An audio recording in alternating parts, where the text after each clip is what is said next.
Yesus tahu apa yang bakal dia alami dan dia lewati terus semua itu. Dia bisa aja menunda-nunda, tapi dia lewati. Dia diberi extraordinary strength. Nah, ini yang buat mungkin makin menguatkan Tuhan Yesus dan menguatkan pemimpin-pemimpin dalam keadaan yang sulit. Saudara melihat ada orang yang secara tulus, deeply, ya, sangat dalam, sangat tulus mengucap syukur untuk hidup saudara, untuk pelayanan saudara. Tuhan, aku malam ini ngalami kemurahan-Mu yang luar biasa, betapa besar kasih-Mu. Tapi ya di sana ada Markus lain yang mungkin butuh juga ngalami seperti yang aku alami. Tanya ke Tuhan, di mana ada Markus yang akan terinspirasi kalau aku ke sana menyiapkan kehadiran Tuhan makan bersama mereka di sana.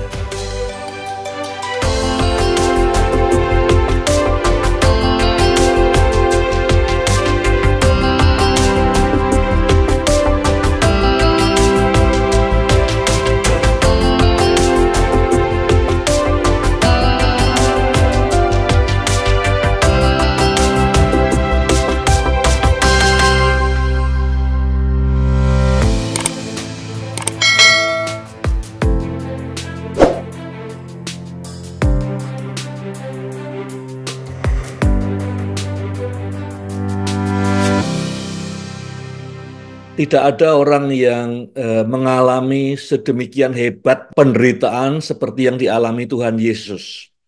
Mungkin ada orang yang mengalami disiksa, mengalami disalib, mengalami dicambuk, mengalami dipukulin, seperti yang dilaporkan.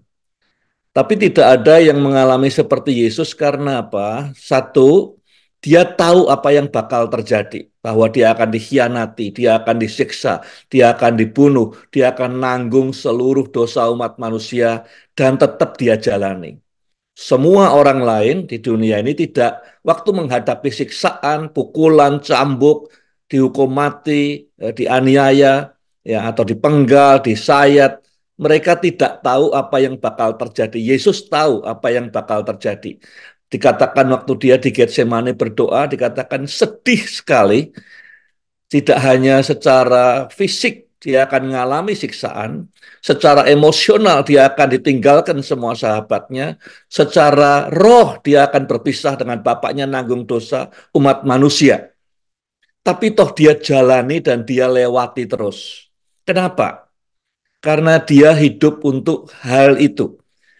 Divine purpose. Jadi topik yang saya ingin bahas hari ini, belajar kepemimpinan dari Tuhan Yesus. Dia bisa saja berhenti tengah jalan, dia bisa saja bernegosiasi cari jalan lain, tapi divine purpose yang dia miliki. Untuk itu dia lahir, untuk itu dia datang ke dunia ini.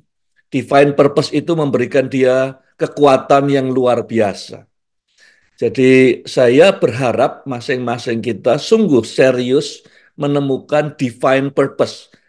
Maksud tujuan ilahi dalam hidup saudara. Kenapa saudara hidup di dunia ini? Kalau itu ketemu, saudara mengalami sesuatu yang tidak ada yang bisa menghambat saudara di dalam apapun yang saudara kerjakan. Mari belajar dari Tuhan Yesus. Yang pertama, apa yang diberikan oleh divine purpose. Kalau saudara menemukan itu dalam hidupmu, tujuan hidupmu itu apa? Ya, maka ini yang akan saudara alami atau saudara terima atau saudara miliki. Di dalam Markus 14:36 waktu Yesus berdoa, dia berkata, segala sesuatu mungkin bagimu, Bapa. Ambillah cawan ini dariku. Namun bukan apa yang aku kehendaki, melainkan apa yang kau kehendaki. Dikatakan dia sedih, dia tertekan luar biasa waktu itu.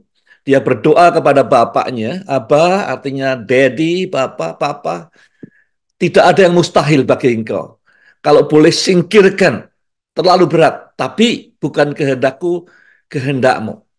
Jadi dengan divine purpose, kalau saudara menemukan maksud tujuan ilahi kenapa saudara dihadirkan di dunia ini, maka yang saudara miliki adalah kegigihan, persistence, unrelenting, tekad pantang menyerah menghadapi semua ancaman dan ketakutan. Pada saat mungkin 99 dari 100 orang mungkin berhenti, menyerah, give up, ya, atau kendor, orang-orang yang punya divine purpose, yang mengetahui kenapa dia ada di dunia ini, tetap akan gigih, tetap akan tekun, tetap akan bertekad, kata menyerah tidak ada dalam kamusnya. Yang kedua, orang yang mengerti kenapa dia hadir di dunia ini, punya extraordinary strength, kekuatan yang luar biasa untuk menahan sakit, menahan siksaan, menahan penderitaan. Di dalam Markus 14 ayat 65 dikatakan lalu beberapa orang mulai meludahinya. Tidak cuma satu orang, banyak orang mengelilingi dia. Ini di depannya imam besar waktu itu, para petinggi semua, orang-orang meludahi dia. Saya tidak tahu apa ada di antara saudara yang pernah rame-rame diludahi orang. Mungkin tidak ada. Ya, saya belum pernah rame-rame diludahin orang di depan orang banyak. Yesus mulai diludahi orang banyak. Ya, untuk siapa sih? Untuk saudara dan untuk saya. Yang pantas diludahi siapa? Saya. Ya, saya yang hina, saya yang berdosa, harusnya saya yang diludahi. Tapi Yesus mulai diludahi oleh banyak orang. Tidak hanya itu. Ya, kemudian mukanya, matanya ditutup, dipukuli, ditinju. Ya, kalau tinjunya tinju anak kecil umur setahun, 2 tahun, tidak apa-apa. Yang ninju serdadu Roma. Tidak cuma sekali, berkali-kali. Kemudian diejek. Kamu kan nabi. Tahu enggak siapa yang ninju kamu? Kayak tukang sulap ditutup matanya, bisa enggak nebak siapa yang mukul dia? Jadi bahan olok-olok, mukanya dipukuli semua. Ya. Kemudian tidak hanya itu. Bahkan para pengawalnya yang harusnya melindungi dia, ikut mukulin dia. Nah, saya enggak tahu. Ya, saya pernah waktu SMA dikeroyok, dipukulin orang, tapi mungkin tidak seperti yang dialami Tuhan Yesus. Ya, dia dipukulin, diolok, dihina, bahkan Yesaya berkata wajahnya tidak dikenali lagi. Ya, bonyok semua. Yesus tahu apa yang bakal dialami dan dia lewati terus semua itu. Dia bisa aja menunda-nunda, dia bisa aja, tapi dia lewati, dia diberi extraordinary strength. Kita tidak tahu apa yang bakal terjadi dalam kehidupan kita. Siapa orang tidak takut dianiaya, menderita sakit yang luar biasa. Tapi kalau sudah punya divine purpose, mengerti maksud tujuan ilahi, kenapa saudara lahir di bumi ini, kemana saudara pergi, saudara akan memiliki kekuatan yang luar biasa. Pada saat ada penderitaan, pada saat ada siksaan, kesulitan yang besar, Tuhan beri kekuatan lewat divine purpose. Yang ketiga, divine purpose atau tujuan ilahi yang saudara kenal itu, yang saudara yakini itu memberikan perspektif ilahi. Dalam segala keadaan, saudara bisa melihat the bigger story. Kalau saudara lihat bigger story, maka tidak ada ruang untuk marah, untuk pahit.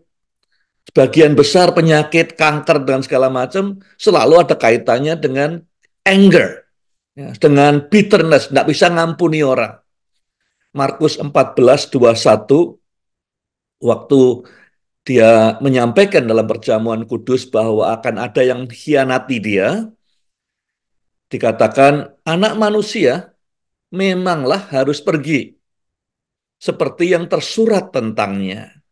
Tapi malanglah, kasihan orang yang mengkhianati, yang menyerahkan anak manusia. Mestinya lebih baik baginya jika dia tidak dilahirkan. Ini luar biasa. Harusnya dia bisa aja marah, harusnya dia bitter, orang yang selama 3 tahun lebih dimuridkan, ya, yang diberi kepercayaan, megang bendahara, diberi jabatan, diberi kasih sayang, justru akan menyerahkan dia, menukarkan dia dengan 30 keping perak. Tapi dia melihat bigger story. Dia lihat bahwa memang anak manusia harus diserahkan. Anak manusia harus mati.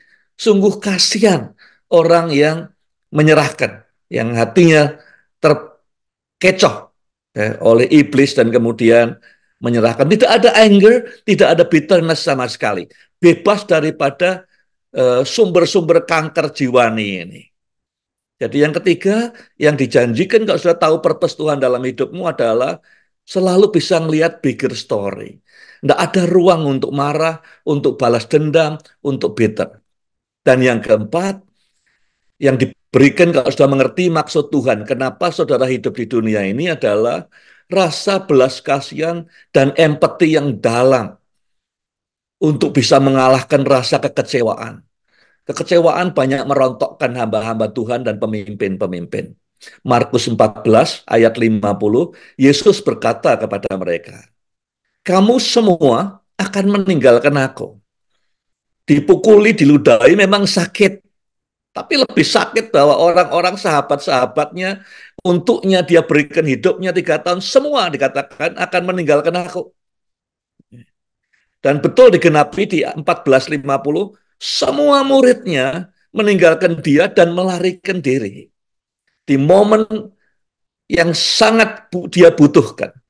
Pada saat dia dikepung oleh semua pasukan bait Allah, semua muridnya, kecuali Markus yang masih muda, meninggalkan dia. Tapi dia tidak kecewa. Ya, dia tahu itu bakal terjadi, dia nubuatkan sebelumnya dan betul terjadi. Dia tidak kecewa, tidak disappointed, ya. Tapi justru ada belas kasihan, empati. Jadi purpose dalam hidup yang ilahi. Perlu saudara tahu apa tujuan hidup saudara di bumi ini. Topik kedua, semua kita sebagai pemimpin pernah menghadapi dan akan menghadapi masa-masa sulit. Kita mungkin tidak akan bayangkan apa yang bakal kita hadapi di depan. Ya. Sesulit apa? Sesakit apa? Ya. Apakah fisikal, apakah jiwani, apakah mentally? Ya. Kita tidak tahu. Tapi Yesus mengalami masa-masa yang paling sulit dan kita belajar dari mana dia mendapatkan kekuatan, dari mana dia menerima sumber-sumber kekuatan untuk bisa melewati itu. Kita belajar dari Tuhan Yesus. Yang pertama, sumber kekuatan dari pemimpin saat menghadapi masa-masa sulit, tertekan. Ya, dikatakan dalam Markus 14 ayat 34, kata Yesus kepada mereka, hatiku sangat sedih. Ya, tidak pernah dalam hidupnya Yesus dia ekspresikan. Sangat berduka, sangat sedih, sangat tertekan. Seperti mau mati rasanya. Ini yang ngomong Tuhan. Yang luar biasa, Tuhan Yesus tidak pernah mengeluh, tapi dia berkata kepada sahabat-sahabatnya, 3 orang yang paling dekat dengan dia, hatiku sangat sedih. Kalau ada orang yang dipercaya Tuhan Yesus, ya 3 orang ini, Yohanes, Yakobus, dan Petrus. Ya. Seperti mau mati rasanya, kalian tetaplah di sini. Teruslah berjaga, jangan tidur. Ini momen Yesus butuh sahabat-sahabatnya untuk stay with me.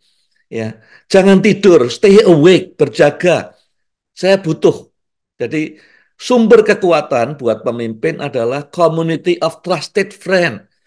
Kalau ada pemimpin, saya baru ketemu kapan hari, pemimpin yang merasa lonely, tidak ada orang-orang terdekat yang bisa dia percayai.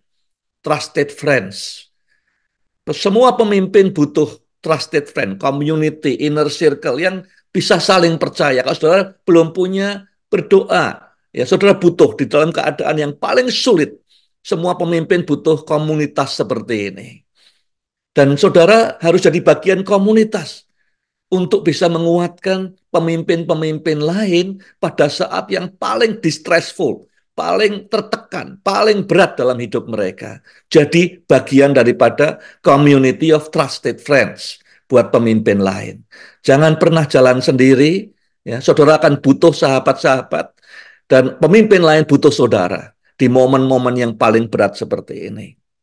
Yang kedua, Yesus berdoa, dikatakan di Lukas 22 ayat 43, setelah itu seorang malaikat dari surga menampakkan diri kepadanya dan menguatkannya.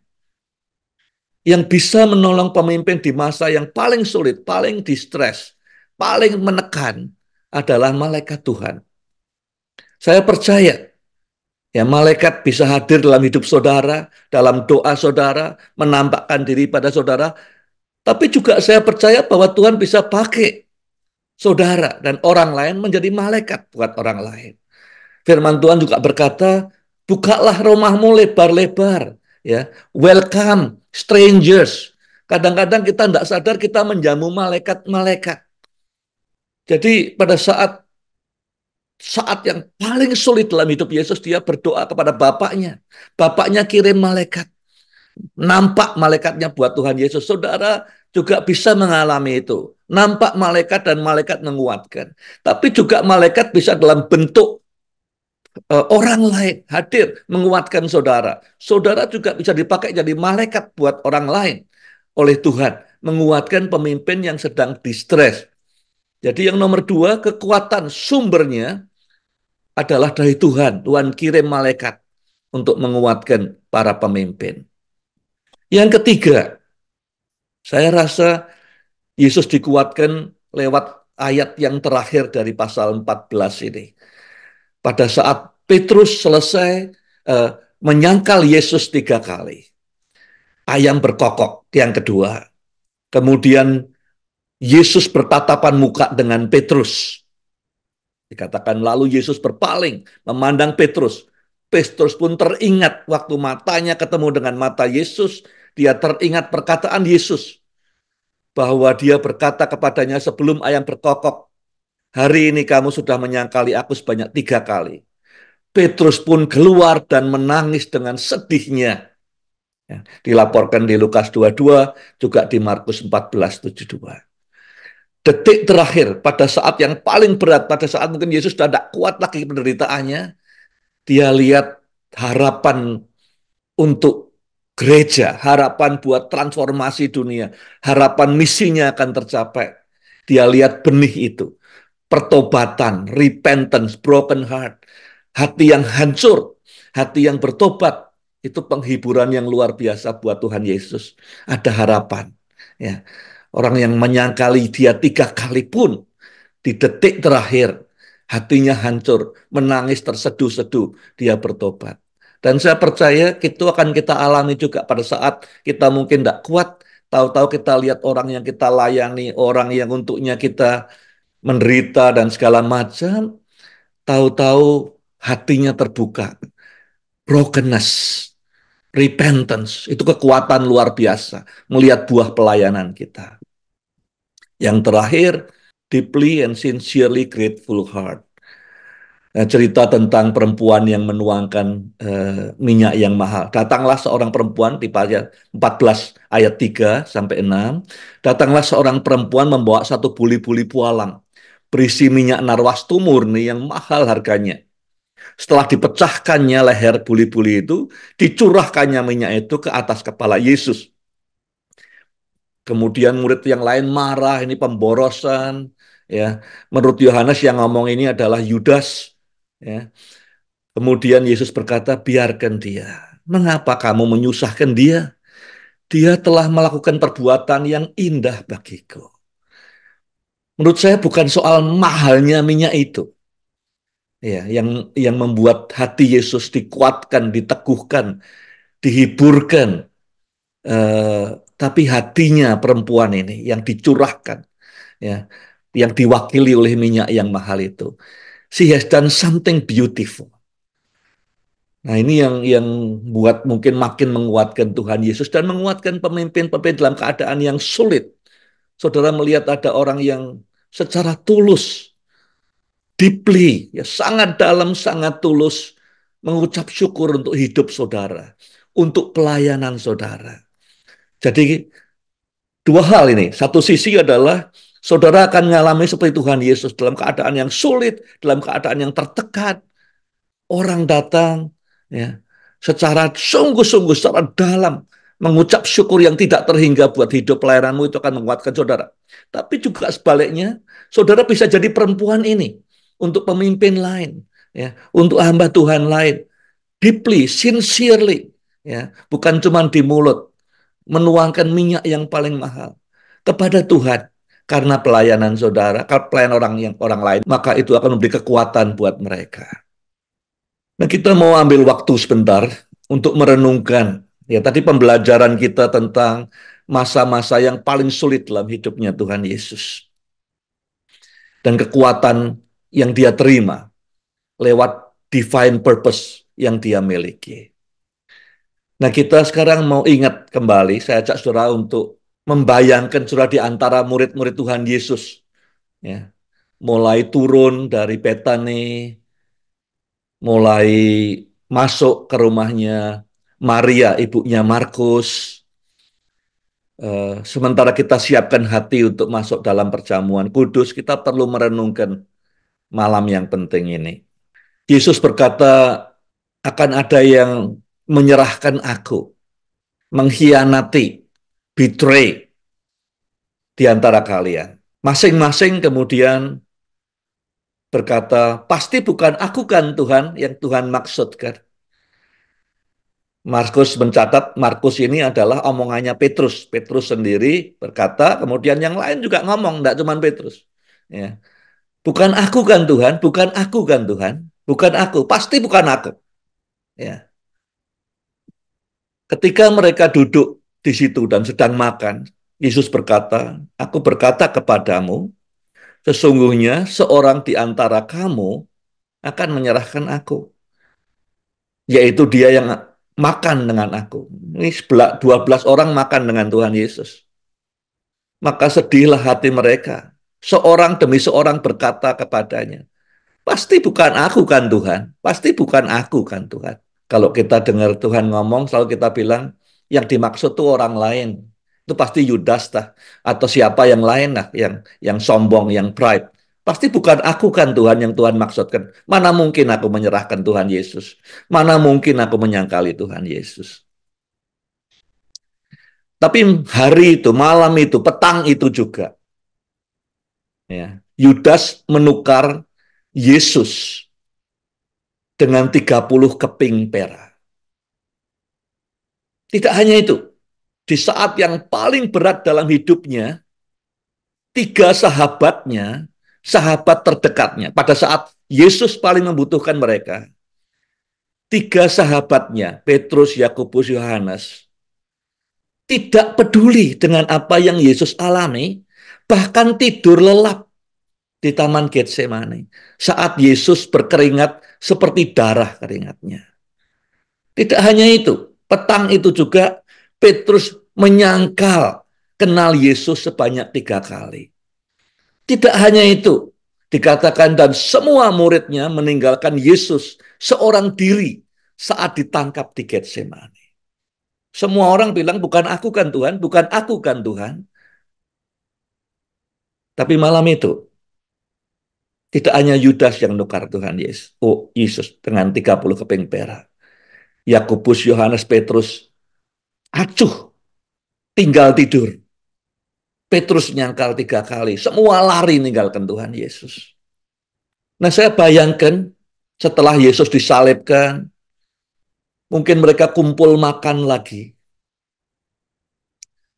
Mereka duduk mungkin tanpa Tuhan Yesus, dan mereka mulai sober, sedih, ingat perjamuan malam terakhir.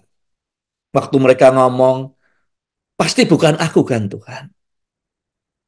Tapi kali ini mungkin Petrus akan mulai, it was me.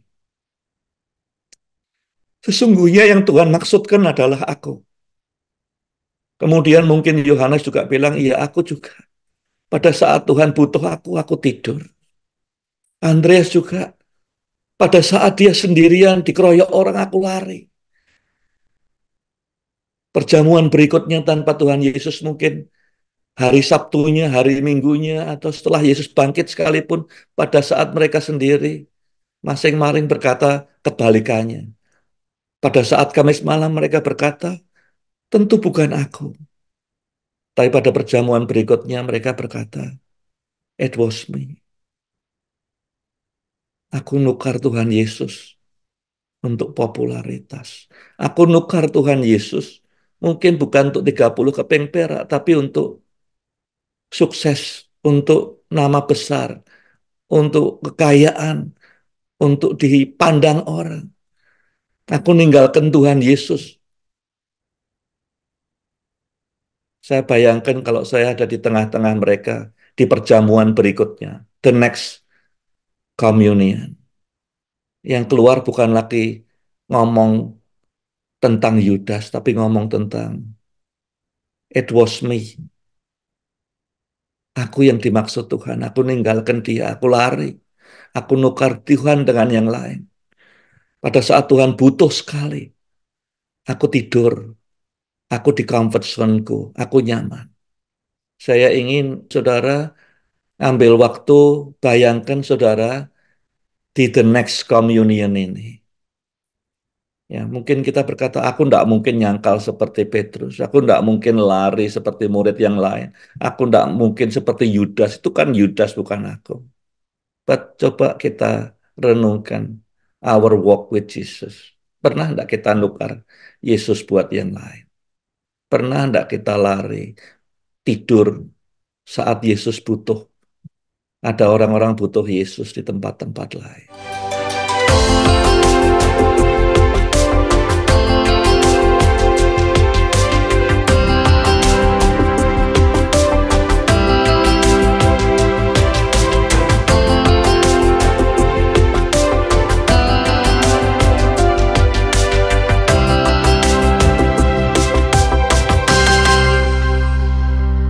Jadi Yesus makan dengan murid-muridnya ini bukan yang pertama kali, saudara. Ya, dia sudah dalam kebiasaan waktu dia buat mujizat 5.000 orang, 4.000 orang, dia pecahkan roti, makan bersama muridnya, mecahkan roti, minum anggur. That's normal. Tapi dicatat di sini karena ini yang terakhir kalinya. Dan pada saat dia memberi makna apa roti dan apa anggur itu buat misinya di dunia ini. Jadi pagi atau siang itu, murid-muridnya bertanya kepada Tuhan Yesus. Ya. Murid-muridnya bertanya, kemana ya, akan disiapkan perjamuan kudus malam ini? Makan bersama muridnya akan diadakan di mana? Yesus bilang, kamu masuk ke kota, nanti kamu ketemu orang yang bawa buli-buli, bawa air. Ikuti orang itu, sampai masuk rumah, kamu ikuti masuk rumah itu, dan di situ akan ketemu tempat untuk perjamuan yang terakhir. Mungkin ini malam ini bukan perjamuan sudah terakhir. Ya, saya harap demikian. Pertanyaan saudara malam ini adalah sama dengan murid Tuhan, di mana kami harus siapkan perjamuan yang berikutnya. Perjamuan waktu maksud Tuhan Yesus datang dan mati itu di-reveal. Nah, menurut saya setelah saya percepatkan baik-baik, pilihan Tuhan Yesus bukan soal tempatnya, bukan soal karena rumahnya Maria besar. Tapi menurut saya karena di sana ada seorang anak muda yang namanya Markus. Markus adalah penulis Injil yang pertama kali. Waktu Markus menulis Injilnya, dia mendengarkan ucapan, khotbah, pengajaran, didikte oleh Petrus menurut sejarah gereja, menurut tradisi gereja. Jadi Petrus ngomong semua ini. Jadi kalau saudara berkata Petrus kelihatannya apa namanya overconfidence gitu, aku enggak bakal nyangkal engkau. Ini yang cerita bukan orang lain, yang cerita si Petrus sendiri. Lihat betapa overconfidence-nya aku waktu itu. Jadi dia yang buka sendiri semua kelemahannya diungkapkan kepada si Markus. Jadi waktu Markus nulis, bukan sekarang dengan komputer gampang nulisnya, waktu itu nulis satu-satu di kertas papirus, di daun papirus, mungkin butuh berbulan-bulan, bertahun-tahun. Waktu itu tidak ada Injil lain, tidak ada Matius, tidak ada Lukas, tidak ada Yohanes. Ya, mungkin ada satu dua suratnya Paulus, tapi itu cuma di jemaat di Tesalonika barangkali. Ya, Yang jauh di sana tidak kemana-mana. Jadi Markus yang pertama kali menangkap, menulis semua yang sekarang jadi Injil Perjanjian Baru ini, kisah hidupnya Tuhan Yesus ini, Markus ini. Jadi Yesus menurut saya berkata kepada Petrus dan Yohanes, kamu ikuti orang yang bawa buli-buli air sampai ke Roma. Yang dipilih Yesus bukan karena rumahnya besar, bukan karena di sana banyak makanan enak, tetapi karena dia tahu di sana ada anak muda yang nantinya akan sangat berguna buat gereja Tuhan, buat misinya Tuhan Yesus. Di pasal 14 ayat 50 sampai 52, perhatikan baik-baik kalimat ini. Ya. Semua muridnya, 12 orang ini, meninggalkan dia. Yudas sudah duluan tentunya. Yang 11 lari semua pada saat Yesus dikepung oleh para serdadu bait Allah. Dan seorang anak muda terus mengikuti dia. Jadi ini kejadian persis setelah anak muda si Markus yang rumahnya dipakai perjamuan kudus, begitu terinspirasi oleh Tuhan Yesus. Berapa saat kemudian mereka ke Getsemani. Ya. Murid-muridnya yang lain kemudian ikut Yesus dikepung, kemudian yang lain lari. Kalimat berikutnya, seorang anak muda terus mengikuti dia dengan hanya mengenakan kain lena. Ya, jadi artinya dia mungkin sudah siap tidur, sudah malam, tapi dia ikuti Yesus pada saat semua lari, tinggal Yesus dengan Markus sendirian. Pada saat semua pergi, anak muda ini sendirian. Itu pengalaman yang luar biasa buat Markus yang mungkin mendasari kenapa Injilnya begitu menginspirasi dia. Orang-orang serdadu bujang-bujang ini mau menangkapnya, tapi dia meninggalkan kain lenanya dan lari dengan telanjang. Itu satu. Yang kedua, Paulus, satu rasul yang terbesar, yang buka gereja di mana-mana, menulis bagian besar kitab-kitab di Perjanjian Baru. Pada ujung hidupnya, di 2 Timotius, di suratnya Paulus yang terakhir, dia berkata, jemputlah Markus, dia berkata pada Timotius. Jemput Markus, bawa dia kemari. Pelayanannya penting bagiku. Ini rasul untuk gental, untuk orang-orang di luar orang Yahudi. Di ujung hidupnya dia berkata, bawa Markus ke sini. Pelayanannya penting bagiku. Yang ketiga, Petrus. Juga di masa tuanya dia bilang, salam juga dari Markus. Yang aku kasihi seperti anakku sendiri. Kemudian dia bilang, berilah salam seorang akan yang lain dengan ciuman kasih. The next stop, ya, perjamuan berikutnya. Murid Tuhan berkata, Tuhan, di mana kami siapkan perjamuan dengan Tuhan, di mana Tuhan ungkapkan misimu, di mana kematianmu, kebangkitanmu dinyatakan, di mana covenant, new covenant dimeteraikan. Tuhan bilang, ikuti orang yang bak buli-buli akan menuntun kamu ke tempat di mana ada anak muda itu yang nantinya akan merubah dunia. Ya. Perjamuan kudus biasanya adalah untuk saya. Kali ini untuk saudara tentu. Ya. Melihat kasihnya yang luar biasa, pengorbanannya yang luar biasa.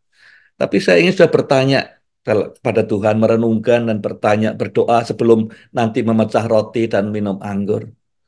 Where do you want me to prepare the breaking of the bread? Tuhan, di mana Tuhan ingin aku menyiapkan perjamuan yang berikutnya? Perjamuan Paskah yang berikutnya. Di mana Tuhan ada Markus-Markus yang lain? Mungkin kita tidak tahu akan dipimpin kemana. Tuhan akan berkata, kamu ikuti orang yang bawa buli-buli air. Tuhan akan nuntun kita kalau doa kita seperti Petrus dan Yohanes. Tuhan, di mana kami akan siapkan perjamuan berikutnya? Apakah di antara keluarga besar? Apakah di kantor? Apakah di Papua? Apakah di Uzbekistan? Apakah di Afrika? Apakah di mana Tuhan? Di mana ada Markus-Markus yang akan melihat peristiwa ini dan kemudian menulis Injil, ya, menjadi berkat dan merubah dunia. Saya ingin sudah berdoa, Tuhan, aku malam ini ngalami kemurahan-Mu yang luar biasa, betapa besar kasih-Mu. Tapi ya di sana ada Markus-Markus lain yang mungkin butuh juga ngalami seperti yang aku alami. Tanya ke Tuhan, di mana harus aku siapkan lokasi? Mungkin bukan lokasi, tapi di mana ada Markus-Markus yang akan terinspirasi kalau aku ke sana menyiapkan kehadiran Tuhan makan bersama mereka di sana.